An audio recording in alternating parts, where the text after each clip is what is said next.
How much is my business worth? That is the most asked question that I get by far from any business seller when they approach me about their business sale. So in this video, I'll be giving you the rundown on how much your business could be worth when you go to sell your business. So any business sale starts with the question of valuation. Actually, it should start with why you're selling the business, but that's a topic for another video. So it starts with the valuation, and the easy answer is valuation is based on two methodologies, main methodologies, actually like four main types of methodologies, but the two which are used for small to medium-sized businesses is called SDE, and the other one is called an EBITDA multiple. Now, we'll be covering a little bit on both of those in this video, but what I want to get to is that where is your business now, and what kind of valuation do you want? What valuation will it achieve, and what valuation can you get it to? So when a business owner approaches me for the first time, I do something called an initial valuation. And the purpose of the initial valuation is to uncover the true profitability of a business, and then to either apply an SDE multiple or a EBITDA multiple to it. But the first thing is to identify what the true profitability of a business is. Now, when you're working with, I like to work with EBITDA multiples more than SDE, because the SDE is targeting a business buyer who is also going to be running the business themselves.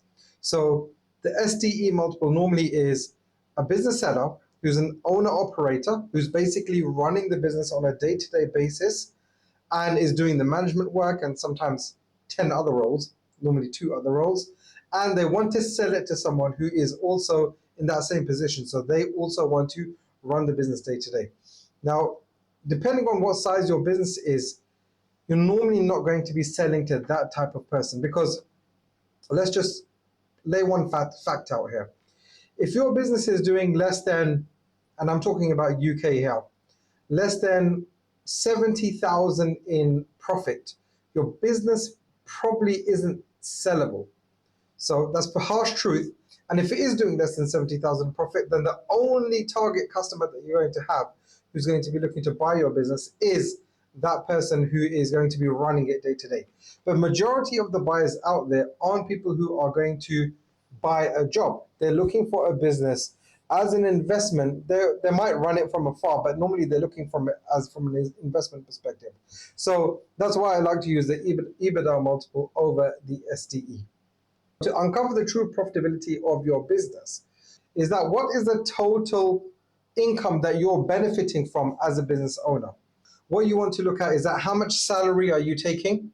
So if in the UK, for example, you're probably taking a salary of £12,570 at the time of making this video, whatever the tax-free allowance is, that's normally the salary that you're taking. Some business owners choose to take a higher salary. That's perfectly fine. You take that into account. Any pension, director's pension that you're taking, you take that into account.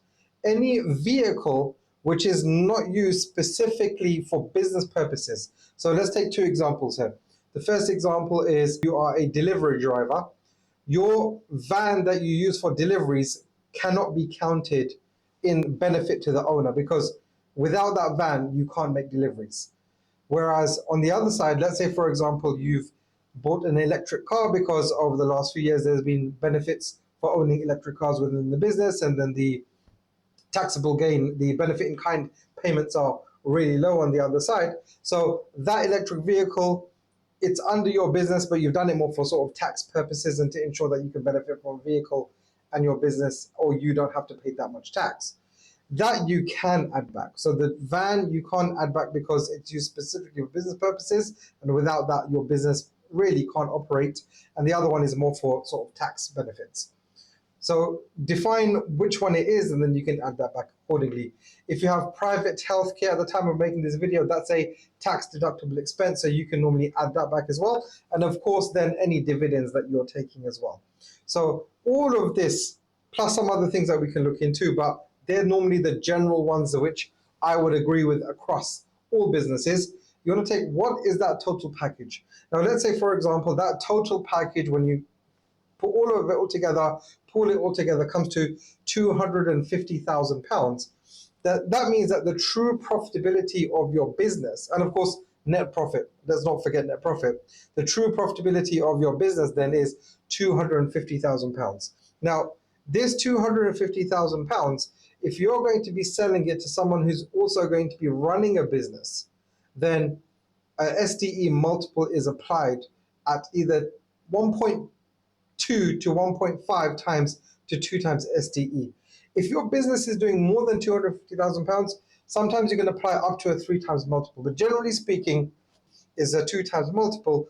That means your business valuation is going to be £500,000. And that's how much you can potentially sell your business for, plus or minus some tens of thousands to 100,000 in that particular case. Now, using an EBITDA multiple, which the one I prefer, is better to the true valuation to all types of buyers.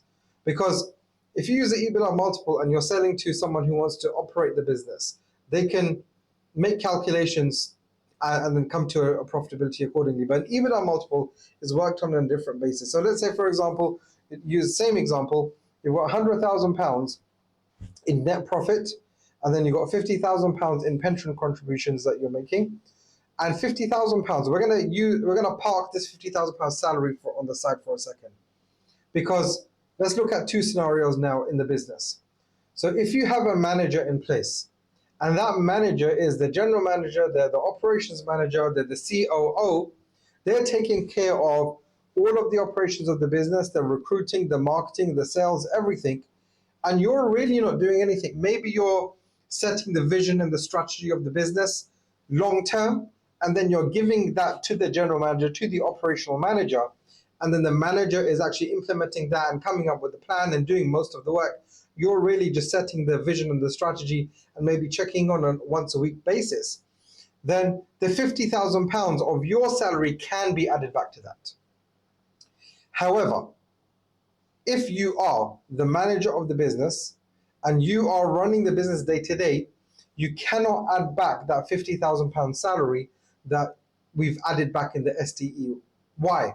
Because someone needs to come in and manage the business. Whoever's going to buy the business from you is going to they're going to assess the business that I'm not going to run the business. I need to hire a manager. How much is it going to cost me to hire a manager? Now the question comes to, how much does it cost to hire a manager in your industry who can do everything that you're doing? Now, let's look at two things. In the unlikely event that you can hire someone for £40,000 to take care of your entire business, which is highly unlikely, but let's just use that. You can actually add back £10,000 onto the profit, because the saving that you're making from hiring a manager, you can add that back to that. So your total profitability on an EBITDA basis is £210,000, not 250 like it was in the SDE multiple. Now let's look at the other side. You've got £100,000 in net profit, £50,000 in pension contributions, and £50,000 in tax and interest costs. So you've got £200,000 of profit. But now, let's say it costs £80,000 to hire a manager to take care of all of the responsibilities that you are doing in your business. What's going to happen now is that you can't add back any profit. In fact, you have to make a further deduction of £30,000 to this £200,000 that you've currently got sitting in this profitability box. Why? Because it's going to cost £30,000 more to hire a manager versus the salary that you're taking to take care of all of the operations of the business. So then the profitability of the business goes from £200,000 currently, that goes down to £170,000. And that is applicable to 100% of the buyer market now. You're applying that, you'll be open to investors, you'll be open to owner operators, you'll be open to owners who operate from afar and give strategic advice. That is why it's so important to understand the true profitability of your business. With the EBITDA multiple, there's a bigger range now, however. So the range can be anything from 2 all the way up to 8. Now that's a huge, huge variance there. And it depends on multiple factors. It depends on what your industry is. It depends on the size of your business. It depends on your competitive advantage, both in the industry, but also in your geographic location, as to what type of multiple can be applied to your business.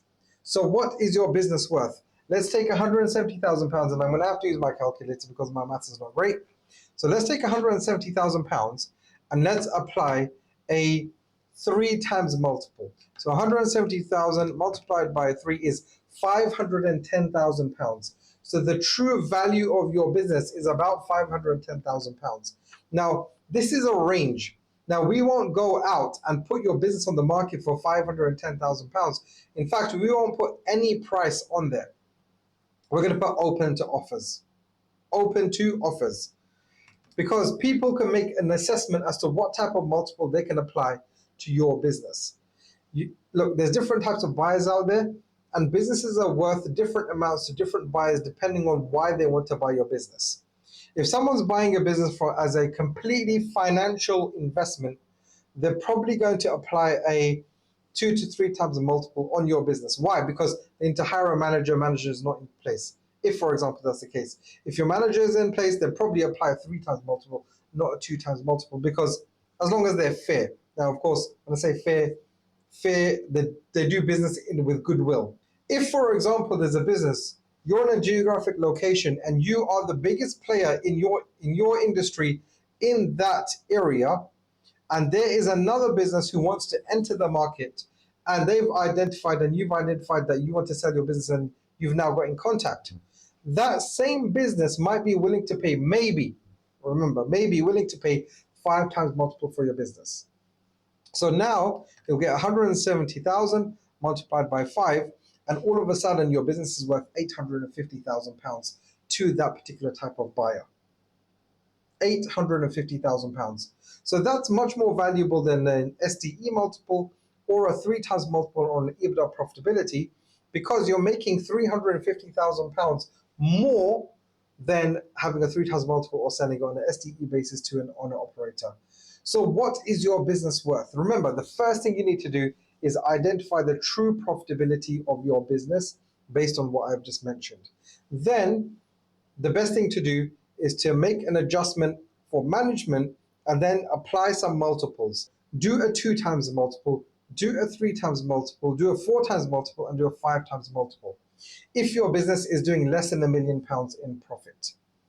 If your business is doing more than £1 million in profit, then you can apply a 3, 4, 5, 6, 7, 8 times multiple, depending on some factors. Now, you should really speak to an M&A advisor to ensure that you get the best advice with regards to your business's valuation and the indications of your business valuation. So if you want to find out more and have a confidential conversation, click the link in the description to book a confidential call where we can talk about your business's valuation and any impeding sale. So that's the initial valuation. Any good M&A advisor is going to look at your business and identify those things that can be, it's called add backs, those things that can be added back, those things that can be improved, and put in a plan in place depending on what your goals are in terms of the timeline of when you want to sell your business, and work to improve the valuation of your business. Remember, applying a 3 times multiple to applying a 5 times multiple resulted in a £350,000 increase in the value of your business. How much is that worth to you if you don't mind working on your business a little bit? And sometimes that can be achieved in a year. How long does it take to sell a business? From starting, when you're thinking, probably about 2 years. You can get a sale done within 6 months, by the way. I've done it. I've helped people do it. It could be possible for you. But the more time that you can spend in preparing your business for sale, the better result that you're going to get. And some people have that time and some people don't. It's perfectly fine. It all depends on what your goals are and what lies ahead in your life. So what your business is worth today may not be what it's worth in the future. And that's why you should continue watching videos on this channel, but also get in touch with the M&A advisor. Business brokers don't normally do preparation work for you. However, an M&A advisor or a corporate finance advisor would provide that service. It can make the difference between hundreds of thousands of pounds and sometimes millions of pounds. So continue to watch videos on this channel and click this next video which is popping up, which is going to go through how you can start preparing your business for sale. I'll see you in the next video.